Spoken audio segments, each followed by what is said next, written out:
Compare करिबा perfect श्रेणी रे थिबा तीनोटी जाको टेंस यथा प्रेजेंट परफेक्ट, पास्ट परफेक्ट एवं फ्यूचर परफेक्ट रो फॉर्मूला गुडिको एपरि भाबरे मन रखिबा।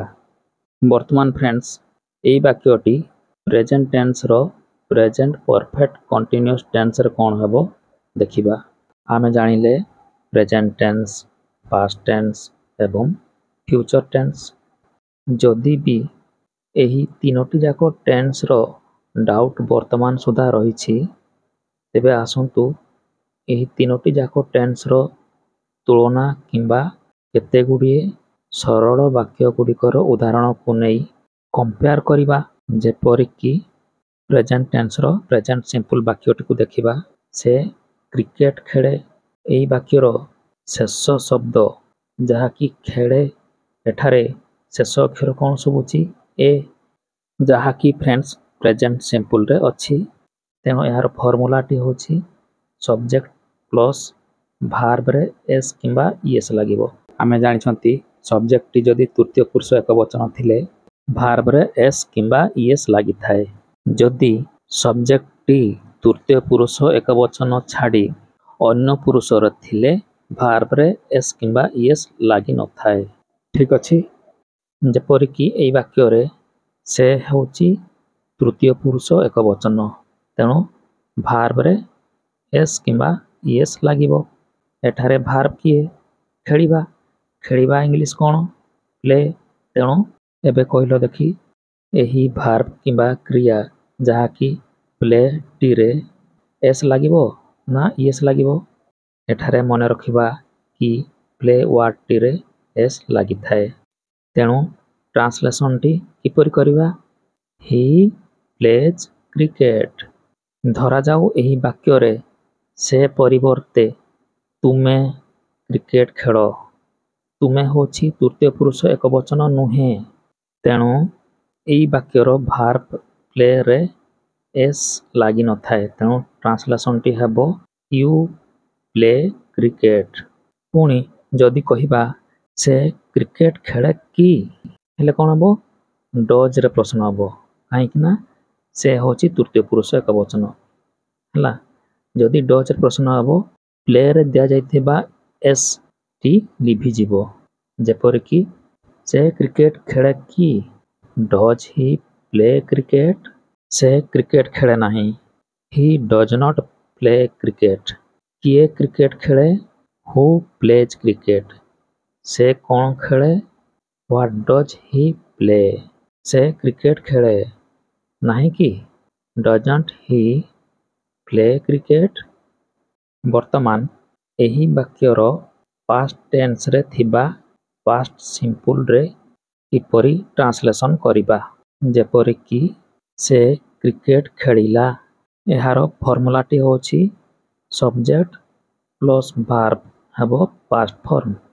तेणु से क्रिकेट खेलिला रो ट्रांसलेशन टी हेबो ही प्लेड क्रिकेट। से क्रिकेट खेलिला कि डिड ही प्ले क्रिकेट। से क्रिकेट खेलिला नाही, he did not play cricket. किए क्रिकेट खेलिला हु डिड प्ले क्रिकेट। से कौन खेलिला व्हाट डिड ही प्ले। वर्तमान एही वाक्य टीर फ्यूचर टेंस रे थिबा फ्यूचर सिंपल रे कोन हबो। जेपर कि फ्यूचर सिंपल रो फॉर्मूला टी होछि सब्जेक्ट प्लस शाल किंबा विल प्लस वर्ब। तृतीय पुरुष एकवचन रे शाल लागिवो एवं अन्य पुरुष मानकरे विल लागिवो। तेणु सेही वाक्यटी फ्यूचर सिंपल टेंस रे हेबो से क्रिकेट खेलिबो, ही विल प्ले क्रिकेट। से क्रिकेट खेलिबो कि विल ही प्ले क्रिकेट। से क्रिकेट खेलिबो नाही, he will not play cricket. किए क्रिकेट खेलिबो हु विल प्ले क्रिकेट। से कौन खेलिबो व्हाट विल ही प्ले। देखो प्रेजेंट सिंपल, पास्ट सिंपल एवं फ्यूचर सिंपल रो फॉर्मूला गुडिक आखि आगरे एपरि भाबरे मने रखिबाकू पड़िबो। वर्तमान देखिबा ଏହି ବାକ୍ୟର ପ୍ରେଜେଣ୍ଟ କଣ୍ଟିନ୍ୟୁଅସ୍ ଟେନ୍ସରେ କ'ଣ ହେବ? ପ୍ରେଜେଣ୍ଟ କଣ୍ଟିନ୍ୟୁଅସ୍ ଟେନ୍ସର ଫର୍ମୁଲାଟି ହେଉଛି ସବଜେକ୍ଟ ପ୍ଲସ୍ am କିମ୍ବା ଇଜ୍ କିମ୍ବା ଆର୍ ଏବଂ ଭାର୍ବରେ ଆଇଏନ୍ଜି ଲାଗିଥାଏ। ଯେପରିକି ସେ କ୍ରିକେଟ ଖେଳୁଅଛି। He is playing cricket. ସେ କ୍ରିକେଟ ଖେଳୁଅଛି କି? Is he playing cricket? ସେ କ୍ରିକେଟ ଖେଳୁନାହିଁ। He is not playing cricket. କିଏ କ୍ରିକେଟ ଖେଳୁଅଛି? Who is playing cricket? ସେ କ'ଣ ଖେଳୁଅଛି? What is he playing? ବର୍ତ୍ତମାନ ଦେଖିବା ଏହି ବାକ୍ୟର ପାଷ୍ଟ ଟେନ୍ସର ପାଷ୍ଟ କଣ୍ଟିନ୍ୟୁଅସ୍ ଫର୍ମରେ କ'ଣ ହେବ। ପାଷ୍ଟ କଣ୍ଟିନ୍ୟୁଅସ୍ ଟେନ୍ସର ଫର୍ମୁଲାଟି ହେଉଛି ସବଜେକ୍ଟ ପ୍ଲସ୍ ୱାଜ୍ କିମ୍ବା ଓୟାର ଲାଗି ଭାର୍ବରେ ଆଇଏନ୍ଜି ଦିଆଯାଇଥାଏ।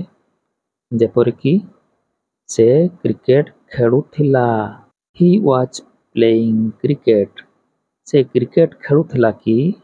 Was he playing cricket? ସେ କ୍ରିକେଟ ଖେଳୁନଥିଲା। He was not playing cricket. କିଏ କ୍ରିକେଟ ଖେଳୁଥିଲା? Who was playing cricket? ସେ କ'ଣ ଖେଳୁଥିଲା? What was he playing? ସେ କ୍ରିକେଟ ଖେଳୁନଥିଲା କି? Was not he playing cricket? ବର୍ତ୍ତମାନ ଏହି ବାକ୍ୟର ଫ୍ୟୁଚର ଟେନ୍ସରେ ଥିବା ଫ୍ୟୁଚର କଣ୍ଟିନ୍ୟୁଅସ୍ ଟେନ୍ସରେ କ'ଣ ହେବ? ଫ୍ୟୁଚର କଣ୍ଟିନ୍ୟୁଅସ୍ ଟେନ୍ସର ଫର୍ମୁଲାଟି ହେଉଛି ସବଜେକ୍ଟ ପ୍ଲସ୍ ସାଲ୍ କିମ୍ବା ୱିଲ୍ ଲାଗି ବି ଲାଗିବ, ତାପରେ ଭାର୍ବରେ ଆଇଏନ୍ଜି ଲାଗିଥାଏ। ଯେପରିକି ସେ କ୍ରିକେଟ ଖେଳୁଥିବ। He will be playing cricket. ସେ କ୍ରିକେଟ ଖେଳୁନଥିବ। He will not be playing cricket. ସେ କ୍ରିକେଟ ଖେଳୁଥିବ କି? Will he be playing cricket? ସେ କ'ଣ ଖେଳୁଥିବ? What will he be playing? କିଏ କ୍ରିକେଟ ଖେଳୁଥିବ? Who will be playing cricket? ବର୍ତ୍ତମାନ କଣ୍ଟିନ୍ୟୁଅସ୍ ଶ୍ରେଣୀରେ ଆସୁଥିବା ତିନୋଟି ଟେନ୍ସକୁ କମ୍ପେୟାର କରିବା, ଯଥା ପ୍ରେଜେଣ୍ଟ କଣ୍ଟିନ୍ୟୁଅସ୍, ପାଷ୍ଟ କଣ୍ଟିନ୍ୟୁଅସ୍ ଏବଂ ଫ୍ୟୁଚର କଣ୍ଟିନ୍ୟୁଅସ୍। ବର୍ତ୍ତମାନ ଏହି ବାକ୍ୟର ପ୍ରେଜେଣ୍ଟ ପରଫେକ୍ଟ ଟେନ୍ସରେ କ'ଣ ହେବ ଦେଖିବା। ପ୍ରେଜେଣ୍ଟ ପରଫେକ୍ଟ ଟେନ୍ସର ଶେଷ ତିନି ଅକ୍ଷରକୁ କ'ଣ ଦେଖୁଥିଲେ? ଇ ଅଛ, ଇ ଛନ୍ତି ଏହିପରି ଶୁଭାଯାଏ। ଯେପରିକି ସେ କ୍ରିକେଟ ଖେଳିଅଛି। ପ୍ରେଜେଣ୍ଟ ପରଫେକ୍ଟ ଟେନ୍ସର ଫର୍ମୁଲାଟି ହେଉଛି କ'ଣ? ସବଜେକ୍ଟ ପ୍ଲସ୍ ହାଜ୍ କିମ୍ବା ହାଭ୍ ପ୍ଲସ୍ ଭାର୍ବ ହେବ ପାଷ୍ଟ ପାର୍ଟିସିପଲ୍। ତେଣୁ ସେ କ୍ରିକେଟ ଖେଳିଅଛି, ଏହାର ଟ୍ରାନ୍ସଲେସନ୍ ହେବ ହି ହାଜ୍ ପ୍ଲେଡ୍ କ୍ରିକେଟ। ସେ କ୍ରିକେଟ ଖେଳିଅଛି କି?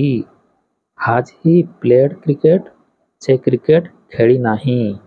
ହି ହାଜ୍ ନଟ୍ ପ୍ଲେଡ୍ କ୍ରିକେଟ। କିଏ କ୍ରିକେଟ ଖେଳିଅଛି? Who has played cricket? ସେ କ'ଣ ଖେଳିଅଛି? What has he played? ବର୍ତ୍ତମାନ ଏହି ବାକ୍ୟର ପାଷ୍ଟ ପରଫେକ୍ଟ ଟେନ୍ସରେ କ'ଣ ହେବ ଦେଖିବା। ପାଷ୍ଟ ପରଫେକ୍ଟ ଟେନ୍ସର ଫର୍ମୁଲାଟି ହେଉଛି subject plus had plus verb ହେବ ପାଷ୍ଟ ପାର୍ଟିସିପଲ୍। ଯେପରିକି ସେ କ୍ରିକେଟ ଖେଳିଥିଲା। He had played cricket. ସେ କ୍ରିକେଟ ଖେଳିଥିଲା କି? Had he played cricket? ସେ କ୍ରିକେଟ ଖେଳି ନଥିଲା। He had not played cricket. କିଏ କ୍ରିକେଟ ଖେଳିଥିଲା? Who had played cricket? ସେ କ'ଣ ଖେଳିଥିଲା? What had he played? ବର୍ତ୍ତମାନ ଫ୍ରେଣ୍ଡସ୍, ଏହି ବାକ୍ୟଟି ଫ୍ୟୁଚର ଟେନ୍ସର ଫ୍ୟୁଚର ପରଫେକ୍ଟ ଟେନ୍ସରେ କ'ଣ ହେବ ଦେଖିବା। ଫ୍ୟୁଚର ପରଫେକ୍ଟ ଟେନ୍ସର ଶେଷ ତିନି ଅକ୍ଷର କ'ଣ ଦେଖୁଥିଲେ? ଇ ଥିବ, ଇ ଥିବେ ଏବଂ ଇ ଥିବୁ। ଫ୍ୟୁଚର ପରଫେକ୍ଟ ଟେନ୍ସର ଫର୍ମୁଲାଟି ହେଉଛି ସବଜେକ୍ଟ ପ୍ଲସ୍ ସାଲ୍ କିମ୍ବା will plus have plus verb ହେବ ପାଷ୍ଟ ପାର୍ଟିସିପଲ୍। ତେଣୁ ସେହି ବାକ୍ୟଟି ହେବ ସେ କ୍ରିକେଟ ଖେଳିଥିବ। ଏହାର ଟ୍ରାନ୍ସଲେସନ୍ଟି କିପରି କରିବା? He will have played cricket. ସେ କ୍ରିକେଟ ଖେଳିଥିବ କି? will he have played cricket? ସେ କ୍ରିକେଟ ଖେଳି ନଥିବ। He will not have played cricket. କିଏ କ୍ରିକେଟ ଖେଳିଥିବ? Who will have played cricket? ସେ କ'ଣ ଖେଳିଥିବ? What will have he played? ବର୍ତ୍ତମାନ କମ୍ପେୟାର କରିବା ପରଫେକ୍ଟ ଶ୍ରେଣୀରେ ଥିବା ତିନୋଟି ଯାକ ଟେନ୍ସ ଯଥା ପ୍ରେଜେଣ୍ଟ ପରଫେକ୍ଟ, ପାଷ୍ଟ ପରଫେକ୍ଟ ଏବଂ ଫ୍ୟୁଚର ପରଫେକ୍ଟର ଫର୍ମୁଲା ଗୁଡ଼ିକ ଏହିପରି ଭାବରେ ମନେ ରଖିବା। ବର୍ତ୍ତମାନ ଫ୍ରେଣ୍ଡସ୍ ଏହି ବାକ୍ୟଟି ପ୍ରେଜେଣ୍ଟ ଟେନ୍ସର ପ୍ରେଜେଣ୍ଟ ପରଫେକ୍ଟ କଣ୍ଟିନ୍ୟୁଅସ୍ ଟେନ୍ସରେ କ'ଣ ହେବ ଦେଖିବା। ପ୍ରେଜେଣ୍ଟ ପରଫେକ୍ଟ କଣ୍ଟିନ୍ୟୁଅସ୍ ବାକ୍ୟଟିର ଶେଷ 5 ଅକ୍ଷର କ'ଣ ଦେଖୁଥିଲେ? ଇ ଆସୁଅଛି, ଇ ଆସୁଅଛ, ଇ ଆସୁଛନ୍ତି ଇତ୍ୟାଦି ଶୁଭାଗଲେ ଆମେ ଜାଣିପାରିବା କି ସେହି ବାକ୍ୟଟି ପ୍ରେଜେଣ୍ଟ ପରଫେକ୍ଟ କଣ୍ଟିନ୍ୟୁଅସ୍ ଟେନ୍ସରେ ଆସୁଛି। ତେଣୁ ପ୍ରେଜେଣ୍ଟ ପରଫେକ୍ଟ କଣ୍ଟିନ୍ୟୁଅସ୍ ଟେନ୍ସର ଫର୍ମୁଲାଟି ହେଉଛି ସବଜେକ୍ଟ ପ୍ଲସ୍ ହାଜ୍ କିମ୍ବା ହାବ୍ ପ୍ଲସ୍ ବିନ୍ ପ୍ଲସ୍ ଭାର୍ବରେ ଆଇଏନ୍ଜି ଦିଆଯାଏ। ତେଣୁକରି ଫ୍ରେଣ୍ଡସ୍ ପ୍ରେଜେଣ୍ଟ ପରଫେକ୍ଟ କଣ୍ଟିନ୍ୟୁଅସ୍ ଟେନ୍ସରେ ସେହି ବାକ୍ୟଟିକୁ ଏପରି ଭାବରେ କହିବା, ସେ କ୍ରିକେଟ ଖେଳି ଆସୁଅଛି। ଏହାର ଟ୍ରାନ୍ସଲେସନଟି ହେବ he has been playing cricket. ସେ କ୍ରିକେଟ ଖେଳି ଆସୁଅଛି କି? Has he been playing cricket? ସେ କ୍ରିକେଟ ଖେଳି ଆସୁନାହିଁ। He has not been playing cricket. କିଏ କ୍ରିକେଟ ଖେଳି ଆସୁଅଛି? Who has been playing cricket? ସେ କ'ଣ ଖେଳି ଆସୁଅଛି? What has been he playing? ସେ କ୍ରିକେଟ ଖେଳି ଆସୁଅଛି ନୁହେଁ କି? Has not he been playing cricket? ବର୍ତ୍ତମାନ ଦେଖିବା ଏହି ବାକ୍ୟର ପାଷ୍ଟ ଟେନ୍ସରେ ଥିବା ପାଷ୍ଟ ପରଫେକ୍ଟ କଣ୍ଟିନ୍ୟୁଅସ୍ ଟେନ୍ସରେ କ'ଣ ହେବ। ପାଷ୍ଟ ପରଫେକ୍ଟ କଣ୍ଟିନ୍ୟୁଅସ୍ ଟେନ୍ସରେ ଆମେ ବାକ୍ୟର ଶେଷ 5 ଅକ୍ଷର କ'ଣ ଦେଖୁଥିଲେ ପିଲେ? ଇ ଆସୁଥିଲା ନୁହେଁ କି? ତେଣୁ ପାଷ୍ଟ ପରଫେକ୍ଟ କଣ୍ଟିନ୍ୟୁଅସ୍ ଟେନ୍ସର ଫର୍ମୁଲାଟି କ'ଣ ଥିଲା? Subject plus had plus been plus ଭାର୍ବରେ ହେବ ଆଇଏନ୍ଜି। ତେଣୁ ସେହି ବାକ୍ୟକୁ ପାଷ୍ଟ ପରଫେକ୍ଟ କଣ୍ଟିନ୍ୟୁଅସ୍ରେ ହେବ ସେ କ୍ରିକେଟ ଖେଳି ଆସୁଥିଲା। ଏହାର ଟ୍ରାନ୍ସଲେସନଟି ଏହିପରି ଭାବରେ କରାଯାଉଥିଲା he had been playing cricket. ସେ କ୍ରିକେଟ ଖେଳି ଆସୁଥିଲା କି? Had he been playing cricket? ସେ କ୍ରିକେଟ ଖେଳି ଆସୁନଥିଲା। He had not been playing cricket. ସେ କ'ଣ ଖେଳି ଆସୁଥିଲା? What had been he playing? କିଏ କ୍ରିକେଟ ଖେଳି ଆସୁଥିଲା? Who had been playing cricket? ସେ କ୍ରିକେଟ ଖେଳି ଆସୁଥିଲା ନୁହେଁ କି? Had not he been playing cricket? ବର୍ତ୍ତମାନ ଏହି ବାକ୍ୟଟିକୁ ଫ୍ୟୁଚର ଟେନ୍ସର ଫ୍ୟୁଚର ପରଫେକ୍ଟ କଣ୍ଟିନ୍ୟୁଅସ୍ ଟେନ୍ସରେ କ'ଣ ହେବ ଦେଖିବା। ଫ୍ୟୁଚର ପରଫେକ୍ଟ କଣ୍ଟିନ୍ୟୁଅସ୍ ଟେନ୍ସରେ ଥିବା ଯେକୌଣସି ବାକ୍ୟର ଶେଷ 5 ଅକ୍ଷର କ'ଣ ଦେଖୁଥିଲେ ପିଲେ? ଇ ଆସୁଥିବ, ଇ ଆସୁଥିବୁ, ଇ ଆସୁଥିବେ ଇତ୍ୟାଦି ନୁହେଁ କି? ତେଣୁ ଫ୍ୟୁଚର ପରଫେକ୍ଟ କଣ୍ଟିନ୍ୟୁଅସ୍ ଟେନ୍ସର ଫର୍ମୁଲାଟି ହେଉଛି ସବଜେକ୍ଟ ପ୍ଲସ୍ ସାଲ୍ କିମ୍ବା will plus have plus been plus ଭାର୍ବରେ ଆଇଏନ୍ଜି ଦିଆଯାଏ। ତେଣୁ ସେହି ବାକ୍ୟଟିକୁ ଆମେ ଫ୍ୟୁଚର ପରଫେକ୍ଟ କଣ୍ଟିନ୍ୟୁଅସ୍ ଟେନ୍ସରେ ଏପରି ଭାବରେ କହିପାରିବା, ଯାହାକି ସେ କ୍ରିକେଟ ଖେଳି ଆସୁଥିବ। ଏହାର ଟ୍ରାନ୍ସଲେସନଟି କିପରି ହେବ? He will have been playing cricket. ସେ କ୍ରିକେଟ ଖେଳି ଆସୁଥିବ କି? Will he have been playing cricket? ସେ କ୍ରିକେଟ ଖେଳି ଆସୁନଥିବ। He will not have been playing cricket. କିଏ କ୍ରିକେଟ ଖେଳି ଆସୁଥିବ? Who will have been playing cricket? ସେ କ'ଣ ଖେଳି ଆସୁଥିବ? What will he have been playing? ସେ କ୍ରିକେଟ ଖେଳି ଆସୁଥିବ ନୁହେଁ କି? Will not he have been playing cricket? ବର୍ତ୍ତମାନ ଗାଇଜ୍ ପରଫେକ୍ଟ କଣ୍ଟିନ୍ୟୁଅସ୍ ଶ୍ରେଣୀରେ ଆସୁଥିବା ତିନୋଟି ଯାକ ଟେନ୍ସ ଯଥା present perfect continuous, past perfect continuous ଏବଂ फ्यूचर परफेक्ट कंटिन्यूअस टेन्स रो फॉर्मूला गुड़िक मुहे मुहे मन रखिनेबा। ठीक अच्छे। जदि फ्रेंड्स भिडियोटी शिक्षणीय होता है तेबे आपण मानक मध्यरु जे माने एपर्यंत सब्सक्राइब करना दयाकरी सब्सक्राइब करने सहित लाइक करंतु एवं निजर सांगसाथी मानक पाखकु निश्चय शेयर करंतु।